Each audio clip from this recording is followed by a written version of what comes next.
Salut les amis, dans cette vidéo, je vais vous montrer comment j'ai fait un ratio risque-récompense de 1 pour gagner 3 sur l'euro USD. Là, c'est la fin de la semaine. J'ai trouvé l'opportunité hier nuit et ça a touché l'objectif ce matin. Donc, je vais vous montrer comment j'ai procédé à l'analyse technique avec ma stratégie. Déjà, je vais commencer sur 15 minutes.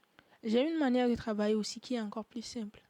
Quand je trouve que sur 15 minutes, par exemple, c'est une structure qui est clairement en tendance, c'est-à-dire soit tendance haussière ou tendance baissière, et c'est en continuation, je peux travailler sans aller sur 1 heure. Mais si c'est un truc de retournement et autres, j'attends que la tendance se confirme. En fait, qu'il y a plus de confiance. Donc là, sur 15 minutes déjà, c'était une tendance baissière. Je vous montre. Ça, c'était une tendance haussière. Début de tendance haussière. Parce que le prix a créé une structure haussière ici et ici. Sauf que après, le prix n'a pas cassé le dernier haut confirmé là. Donc le prix a échoué, ça n'a pas cassé ça. Si le prix avait cassé ce haut, probablement la tendance haussière allait continuer. Mais après, vous pouvez voir que le prix a laissé une mèche, ça n'a pas cassé la structure. Le prix a laissé une mèche, ça n'a pas cassé la structure. Et ça s'est retourné. Et quand ça s'est retourné, vous pouvez voir que le prix a cassé le niveau de retournement qui est à ce niveau. Parce que le haut là que j'ai tracé, c'était le niveau de continuation de la tendance haussière.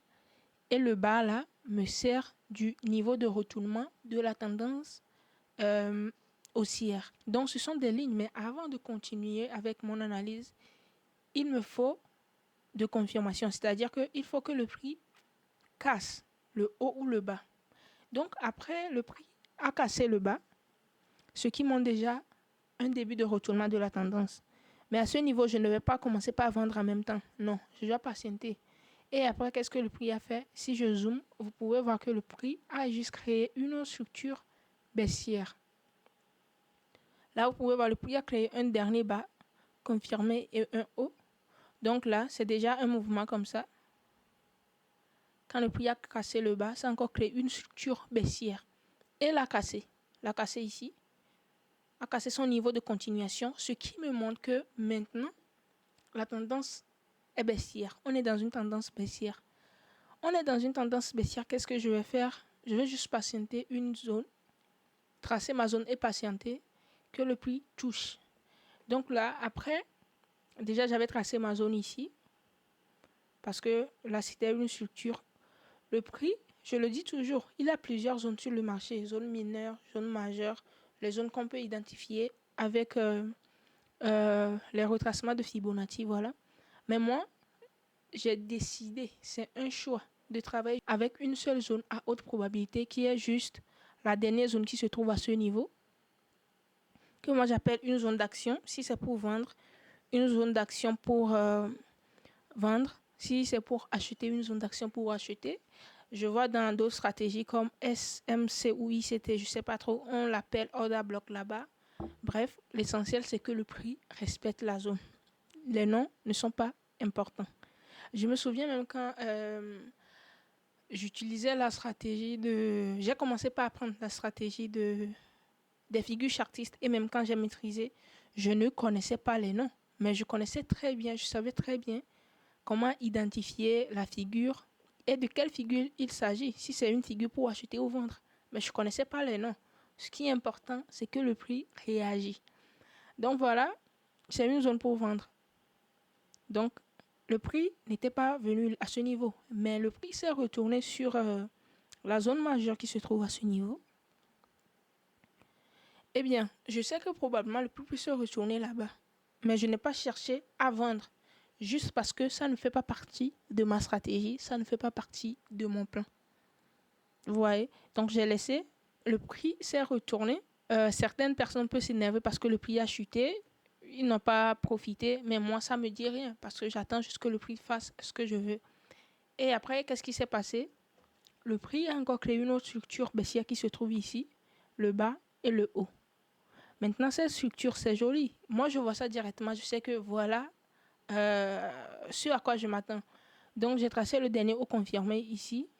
le dernier bas confirmé ici et son niveau de retournement qui est à ce niveau. Et maintenant, il y a une continuation. Je cherche des zones pour vendre quand il y a une continuation.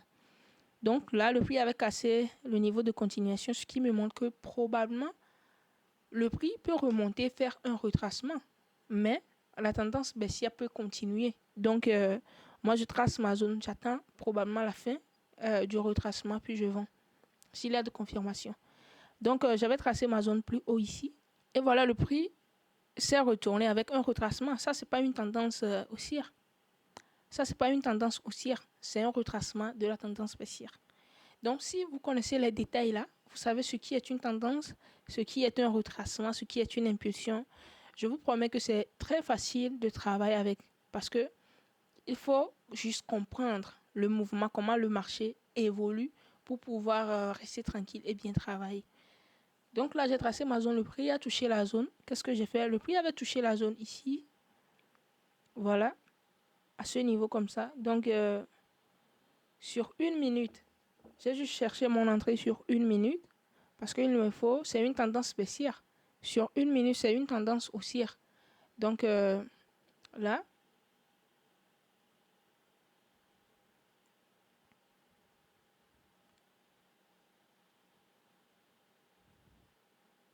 je reviens sur 15 minutes.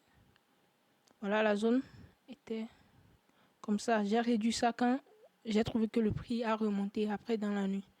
Donc, c'était comme ça, un truc comme ça. Quand le prix a touché, j'ai identifié ma structure de retournement. Voilà, c'était ça ma confirmation. Le dernier haut confirmé de la tendance haussière. Et le bas. Donc, déjà, je pouvais faire l'entrée à la cassure ici directement, comme ça.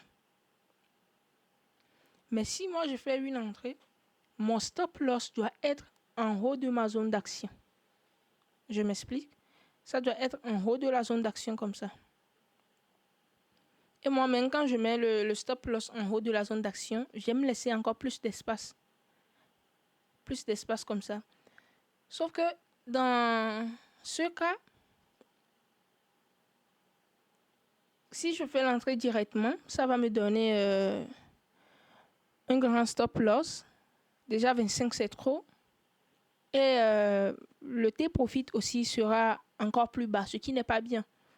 Donc, peut-être le prix peut toucher le T-profit, presque toucher le T-profit et se retourner quand le niveau du T-profit est trop.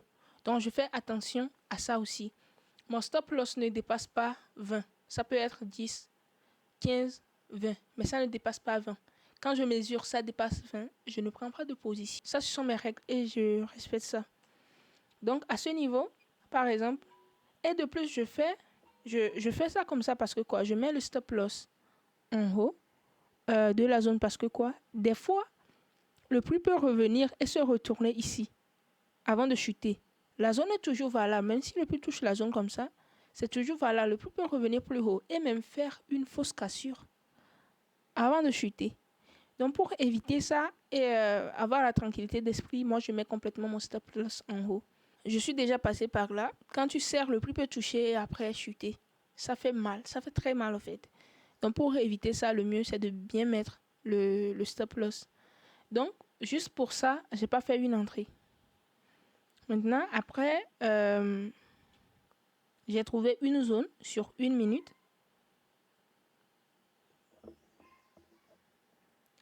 J'ai déplacé mon truc là. Bon, j'ai trouvé une zone ici. Quand le prix a cassé, il y avait déjà une zone là. Donc, j'attendais que le prix revienne sur la zone. Le prix était déjà revenu sur la zone. Et ça a cassé un peu à ce niveau. Ça a réintégré. Donc, j'ai fait l'entrée ici. Et maintenant, je revois mon stop loss. Je l'ai mis sur 20. Là, j'ai laissé... Voilà l'espace que je veux. Voilà, j'ai laissé l'espace que je veux. Et maintenant, le T profite sur 60, ce qui fait 3 fois ce que j'ai risqué. Voilà. Donc, Après même, le prix a monté. C'était parti chercher la zone. Donc si j'avais serré mon stop loss, le prix allait toucher le stop loss avant de chuter. Heureusement, je laisse d'espace. Et voilà, c'est comme ça que j'ai procédé à l'analyse technique. Très simplement, j'identifie ma tendance, zone d'action, entrée. Et quand le prix ne fait pas exactement ce que je veux, je ne fais rien. Mais quand tu atteins le prix, tu analyses bien. Et le prix touche même le stop loss après. Ça fait plaisir, en fait. Tu sais que tu as respecté les choses avant que le prix ne touche même le stop loss. Mais quand ce n'est pas le cas, franchement, vous allez commencer par improviser. Vous allez commencer par prendre des décisions avec des émotions, ce qui n'est pas bien. Donc, voilà. J'espère que vous avez aimé la vidéo et vous avez appris quelque chose. Si vous désirez apprendre cette stratégie, vous pouvez me faire signe en privé ou cliquer sur le lien qui se trouve dans la description de cette vidéo. Merci d'avoir suivi la vidéo jusqu'à la fin.